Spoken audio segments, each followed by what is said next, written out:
বন্ধুরা, আশা করি তোমরা সবাই ভালো আছো। তোমার চ্যানেলে তোমাদের সবাইকে স্বাগতম। তো আজ আলোচনা করব মাধ্যমিক 2025 ছাত্রছাত্রীদের জন্য ভূগোলের 5 মার্কের কোশ্চেন। আজ যা বলবো তা তোমরা কল্পনাও করতে পারছো না কি বলতে চলেছি।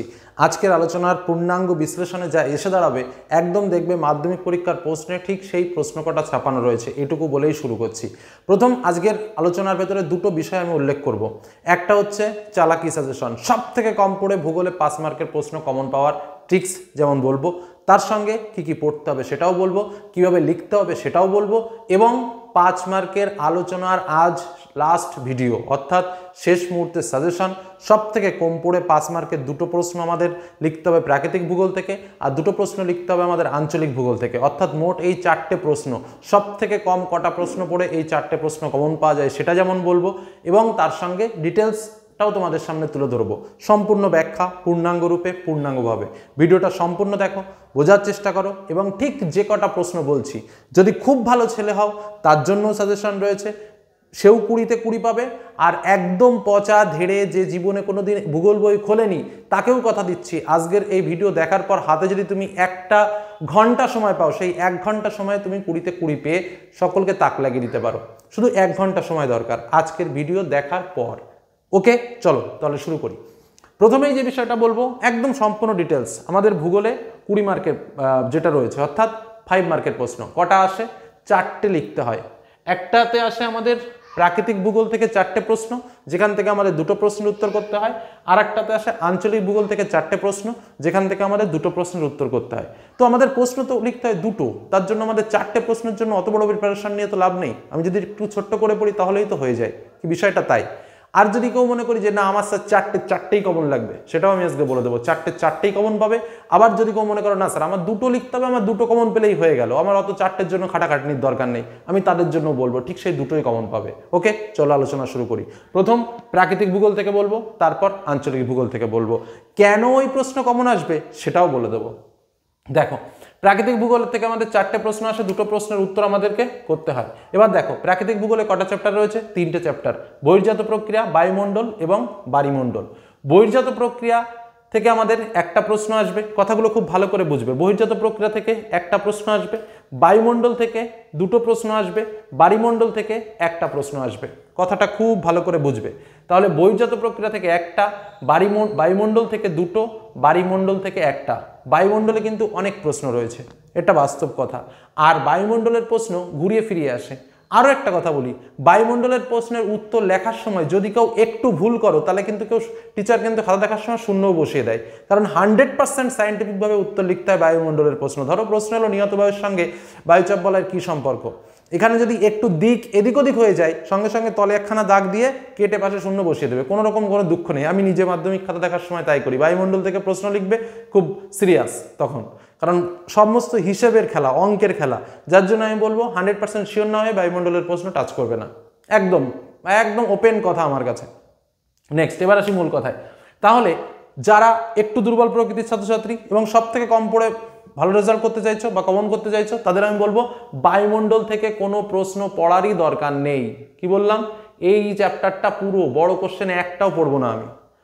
তোমাদের চালাকিটা আমি আগেও বলেছি, আমি ছোট কোশ্চেনও নাও পড়তে পারি, 2 মার্কের জন্য 3 মার্কের জন্য একটাও পড়বো না বায়ুমণ্ডল থেকে, তাও আমি সমস্ত কিছু কমন পাবো। আমি এর আগে একটা আলোচনাতে তোমাদের শিখিয়েছিলাম, বায়ুমণ্ডলের প্রশ্নে 2 মার্কে ওয়ার্ড থাকে, বায়ুমণ্ডলের কোশ্চেন 3 মার্কে ওয়ার্ড থাকে। সে চালাকি আছে, সে বিষয় নিয়ে এখন আমি আলোচনা করছি না। যাই হোক, তাহলে কি বললাম? বহির্জাত প্রক্রিয়া এবং বাড়িমণ্ডল, এই দুটো চ্যাপ্টার থেকে আমি দুটো প্রশ্ন লিখবো, তাই তো? এটা হলো মূল কথা। আমি বায়ুমণ্ডলকে বাদ দিয়ে দেবো। দুর্বল ছাত্রছাত্রী যারা রয়েছে, একটু কম পড়াশোনা করেছো সারা বছর, তাদের জন্য বলি তারা বায়ুমণ্ডলটাকে অমিট করে দাও। আর যারা সারা বছর পড়াশোনা করেছো তাদের বলি সব পড়ো, কোনো দুঃখ নেই, কারণ যে যত পড়বে তার তত জ্ঞান বাড়বে। এবার যার যেমন খিদে তার তেমন খাবার খাওয়ার ইচ্ছা থাকবে, এটাই হচ্ছে বাস্তব। তো যাই হোক, বায়ুমণ্ডলের আবার দুটো অংশ আছে, একটু সিলেবাসটা বুঝিয়ে দিই। স্তরবিন্যাস, উষ্ণতা, বায়ুচাপ মিলে একটা, আর একটা হচ্ছে জলবায়ু অঞ্চল, বৃষ্টিপাত এবং বিশ্ব উষ্ণায়ন। তা দেখো, এবার বলে রাখি, এবার এই বিশ্ব উষ্ণায়ন এবং জলবায়ু অঞ্চল থেকে প্রশ্ন আসবে না, প্রশ্ন আসবে বৃষ্টিপাত থেকে। বৃষ্টিপাত থেকে দুটো প্রশ্ন। বৃষ্টিপাত কাকে বলে? বৃষ্টিপাতের শ্রেণীবিভাগ করো, বা পরিচালন বৃষ্টিপাত, গুণ্ড বৃষ্টিপাত আর বৃষ্টিপাত। এই যে 3টে বৃষ্টিপাত রয়েছে, সেই 3টে বৃষ্টিপাত সম্পর্কে আলোচনা করো। এই ছাড়া আর কোনো প্রশ্ন নেই, এই একটাই প্রশ্ন বৃষ্টিপাত থেকে আসতে পারে। আর স্তরবিন্যাস, উষ্ণতা, বায়ুচাপ থেকে অনেকগুলো প্রশ্ন আছে, আমি বলে দিচ্ছি। এবার আমি যেটা সাজেশনে যাচ্ছি সেটা বলি। বহির্জাত প্রক্রিয়া থেকে আমি এই 3টে প্রশ্ন পড়লে একটা প্রশ্ন কমন পাবো, আর বায়ুমণ্ডল থেকে এই 2টো প্রশ্ন পড়বো, একটা প্রশ্ন কমন পাবো। এই হলো শর্টকাট মেথড। কি কি প্রশ্ন? নদী হিমবাহের ক্ষয় ও সঞ্চয় কার্যের ফলে গঠিত ভূমিরূপ, অর্থাৎ নদীর ক্ষয় কার্য বা হিমবাহের সঞ্চয় কার্য। আশা করি এই প্রশ্নটা তোমরা কমন পাবে, আমি আজকে বলে দিচ্ছি। নদীর ক্ষয় হিমবাহের ক্ষয় অথবা হিমবাহের সঞ্চয় সব থেকে বেশি ইম্পর্টেন্ট। তারপর ইম্পর্টেন্ট নদীর ক্ষয় এবং নদীর সঞ্চয়। তারপরে ইম্পর্টেন্ট 2 নম্বর ইম্পর্টেন্ট হলো, তারপরে ইম্পর্টেন্ট হিমবাহ ও জলধারার মিলিত কার্যের ফলে ভূমিরূপ, এবং লাস্ট ইম্পর্টেন্ট নদী ও বায়ুর মিলিত কার্যের ফলে ভূমিরূপ। একদম ফ্রাঙ্ক কথা, ওপেন কথা, আমি পড়বো কম, কিন্তু যেটুকু পড়বো সলিড পড়বো।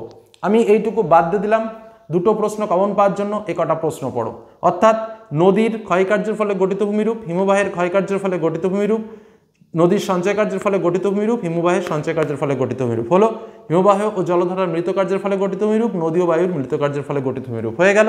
আর বায়ুমণ্ডল থেকে সমুদ্র স্রোত সৃষ্টির কারণ ও সমুদ্র স্রোতের নিয়ন্ত্রক, জোয়ার ভাটা সৃষ্টির কারণ এবং পৃথিবীব্যাপী সমুদ্র স্রোতের প্রভাব শ্রেণীবিভাগটা সহ পড়ে রাখবে। বোঝা গেল? জাস্ট এটুকু পড়ো, এই 2টো প্রশ্ন পড়ো, এই 3টে প্রশ্ন পড়ো, 2টো প্রশ্ন কমন নিয়ে চলে যাও, মিটে গেল। এবার অনেকে ভাবছে যে স্যার বায়ুমণ্ডল থেকে কিছু প্রশ্ন বলুন যেগুলো ইম্পর্টেন্ট, অনেকের মনের ডিমান্ড থাকে, তাদের জন্য এই প্রশ্নগুলো আমি লিস্ট করে রেখেছি। স্তর বিন্যাসের বর্ণনা দিয়ে বলবে বায়ুমণ্ডলের স্তর বিন্যাস করো, 2টো স্তরের বর্ণনা দাও। ওকে, নেক্সট কোশ্চেন, উষ্ণতার তারতম্যের কারণ বা উষ্ণতার নিয়ন্ত্রক। বায়ুচাপের তারতম্যের কারণ, বায়ুচাপের নিয়ন্ত্রক। ওজোন গ্যাসের উৎপত্তি কীভাবে হয়, ওজোন গ্যাসের ধ্বংস কীভাবে হয়, ওজোন গ্যাসের গুরুত্ব কী। বিভিন্ন প্রকার নিয়ত বায়ু সম্পর্কে আলোচনা করো। প্রশ্নটাকে ঘুরিয়ে দিতে পারে, বায়ুচাপ বলয়ের সঙ্গে নিয়ত বায়ুর সম্পর্ক কী। নেক্সট, ক্রান্তীয় ঘূর্ণবাত ও নাতিশীতোষ্ণ ঘূর্ণবাতের পার্থক্য। এতগুলো প্রশ্ন পড়তে হবে। আর যদি কেউ মনে করো আমি এইগুলো পড়বো না, আমার কিচ্ছু লাগবে না, কটা প্রশ্ন পড়ো, তাতেই কিন্তু তোমার 2টো কমন হয়ে যাবে। আর যদি মনে করো না আমি সম্পূর্ণ পড়তে চাই, সে সব পড়ো। ওকে, এই হয়ে গেল আমাদের প্রাকৃতিক ভূগোলের সাজেশন। এর থেকে আর কমানোও যাবে না, বাড়ানোর কোনো প্রশ্ন নেই, যা আসবে এর মধ্যে আসবে। যদি কেউ সব কটা পড়ো 4টেই কমন পাবে, আর যদি কেউ এটুকু পড়ো 2টো লিখতে হবে, 2টোই কমন পাবে। বোঝা গেল? এর থেকে সহজে আর কিছু বলার নেই। এবার আমি চলে যাবো আঞ্চলিকে। আঞ্চলিকে দেখো, আমাদের 4টে প্রশ্ন আসবে, 2টো প্রশ্নের উত্তর করতে হবে, 10 মার্ক। ভারতের 4টে অংশ রয়েছে, একটা প্রাকৃতিক ভূগোল, একটা কৃষি, একটা শিল্প, একটা জনসংখ্যা, নগরায়ন, পরিবহন এবং যোগাযোগ। তাই তো, পরিবহন থেকে এবার আসবে না। এবার আমি ঠিক একই রকমভাবে সেট করেছি, এই 3টে প্রশ্ন পড়ো, নতুবা এই সব পড়ো। বোঝা গেল কি বললাম? যারা মনে করছে আমার 2টো প্রশ্ন লিখতে হবে, 2টো কমন পাবো স্যার, তাদের জন্য বলবো 3টে প্রশ্ন পড়ো। আর যারা মনে করছে না স্যার আমার 4টে প্রশ্ন 4টেই কমন পেতে চাই, তারা সব পড়ো। কারণ আমার তো লিখতে হবে 2টো, যে যেমন কন্ডিশনে আছে সে সেমন ভাবনা চিন্তা করো। আমার কাছে ওপেন কথা। কি কি প্রশ্ন দেখো, এখানে দেখলে অনেকে বলবে স্যার আপনি কি সাজেশন দিয়েছেন, অন্য কিছু দিয়েছেন। কারণ কি, আগেরবার কি এসেছিল, আঁক এসেছিল, যা বিগত 10-15 বছরের মধ্যে আসেনি পরীক্ষায়, আগের বছর মাধ্যমিকে। আমি এখানে বলেছি চা, কফি, ধান, গম, কার্পাস, এই কটার মধ্যে একটা আসবে, সেটা আমরা ভালো করেই জানি, অর্থাৎ প্রত্যেকটাই আমাকে ভালো করে পড়তে হবে। এবার মিলটা কোথায়? চা পড়লেই কফি হয়ে যায়, শুধুমাত্র বৃষ্টিপাতের পার্থক্য। ধান পড়লেই প্রায় গম হয়ে যায়, শুধুমাত্র বৃষ্টিপাতের পার্থক্য। কার্পাসটা একটু শুধু মৃত্তিকার পয়েন্টটা একটু আলাদা হয়, আর মাটিটা একটু আলাদা হয়, এই তো, আর তো কিছুই নেই। তাহলে এখানেও চালাকি আছে, যাই হোক সেদিকে আমি যাচ্ছি না। এই প্রশ্নটা ভালো করে পড়বে, এটার মধ্যে একটা আসবে, আর এটার মধ্যে আর একটা আসবে। কি? পূর্ব ভারতের লৌহ ইস্পাত শিল্পের কেন্দ্রীভবনের কারণ অথবা ভারতের পশ্চিমাঞ্চলে পেট্রোরসায়ন শিল্পের কেন্দ্রীভবনের কারণ। এই 2টো প্রশ্নের ভিতরে একটা আসবে। আর এই চা, কফি, ধান, গম, কার্পাস এর মধ্যে একটা আসবে। যাদের মনে হচ্ছে যে আমি সব থেকে কম পড়ে কমন পাবো, তারা এই 3টে প্রশ্ন ভালো করে পড়ো, এই 3টে পার্ট, আর কিছু পড়তে হবে না। আর যারা মনে করছে না স্যার আমি আরও কিছু পড়বো, তাদের জন্য এই প্রশ্নগুলো দিয়ে রেখি।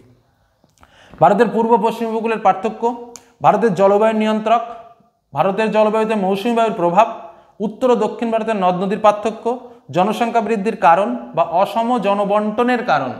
ঠিক আছে, অসম জনবন্টনের কারণ বা জনসংখ্যা নিয়ন্ত্রক, একই কথা ঘুরে ফিরে আসবে। তারপরের প্রশ্ন, নগর গড়ে ওঠার কারণ, নগরায়নের সমস্যা, এবং আরও একটা প্রশ্ন, দৈর্ঘ্য ও প্রস্থ বরাবর হিমালয়ের শ্রেণীবিভাগ বা হিমালয়ের বর্ণনা। এই হলো আমাদের ফুল প্যাকআপ সাজেশন। এবার তাহলে বোঝা গেল কি বললাম?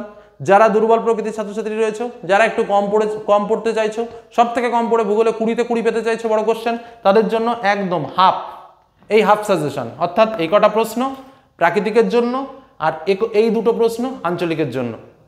এর থেকে কম করার চেষ্টা করো না, বিপদটা নিজের মাথার উপরে বয়ে নিয়ে এনো না, বিপদটা তোমার চলে আসবে কিন্তু যদি এর থেকে কমানোর চেষ্টা করো। আর যারা সব পড়তে চাইছো তাদের জন্য এটাই। আমাদের লিখতে হবে মোট 4টে প্রশ্ন। আমার কাছে কথা বলতে আমার লিখতে হবে মোট 4টে প্রশ্ন। তো সেই জায়গা দাঁড়িয়ে প্রাকৃতিক থেকে আমার দুটো প্রশ্ন লিখলেই হলো, আঞ্চলিক থেকে দুটো প্রশ্নই হলো। এবার ভাবনা চিন্তা তোমার, তুমি 4টের মধ্যে 4টে কমন পেতে চাও না 4টের মধ্যে 2টো কমন পেতে চাও? কারণ আমাকে লিখতে হবে কিন্তু দুটো, যার যেটা মনে হয় সে সেটা করো। চালাকি সাজেশন এটাই যে আমি হাফ পড়বো, তাতেই কমন হয়ে যাবে। আবারও বলে দিচ্ছি, এখান থেকে এইটুকু পড়ো, এইটুকু জাস্ট এই 3-4টে কোশ্চেন পড়ো, এদিকে তাকানোর দরকার নেই। আর এদিকে জাস্ট এই দুটো প্রশ্ন পড়ো পাস মার্কের জন্য, এদিকে তাকানোর দরকার নেই, সব কমন পাবে, গ্যারান্টি দিলাম। তো এই হলো পাস মার্কের সাজেশন।